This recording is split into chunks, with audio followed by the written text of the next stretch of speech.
Confession to make. I almost killed my favorite plant. This is Tibouchina. This is the princess flower, but I had to. It was like chemotherapy. I can't believe I actually sprayed Pyganic, which I never do, but I was in a complete and utter panic because I wanted an absolute knockdown immediately because this plant had been outside on my patio all last summer, and it's something I rescued from my old greenhouse business, and it's nothing, it's exquisite, but it's nothing we've ever sold because it's kind of hard to propagate and it takes a while to get it up to size, but it has this gorgeous four-petaled, deep violet purple flower.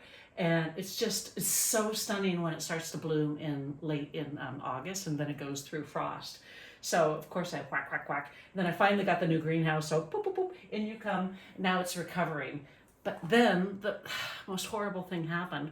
The worst scourge on my planet, up in this new place where I live, up on this mountainside, are leafhoppers. So a week ago, I started looking at this, and I don't know if you can see in the video, but it almost looks like thrips damage. And I was so perplexed. I thought, no, it can't be leafhopper. Please don't tell me that you overwinter on this plant. But they had embedded their eggs in this plant, and they were all hatching at once. And when I finally got out here with my hand lens, I could see their beady little red eyes on these teeny tiny little nymph. And I knew they were not aphids. Obviously, they were as small as mites almost, but they were not mites. And so I sprayed them. I feel a little guilty, but now it's been 5 days since the Pyganic. They look dead as doornails. And so I'm going to use the green lacewing Hex Cell because the larvae of the green lacewings are already hatched. So, and I've left it out in the cold for a few nights. So I'm really sorry about that plant, but these are really fuzzy leaves. I'm gonna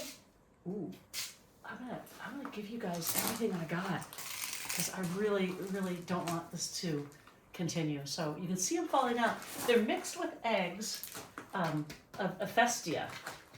So that means they've got dead moth eggs. They've got a food resource in here. So they're doing great. I'm gonna prop this somewhat empty thing here, and then they can just, I can actually peel off the other side as well. So if there's anything left to fall out, it will. And I'm just gonna pop it here for a day or two, and anybody in there is just gonna crawl out onto the Tibouchina. Again, a Tibouchina princess flower, well worth collecting if you are a geek.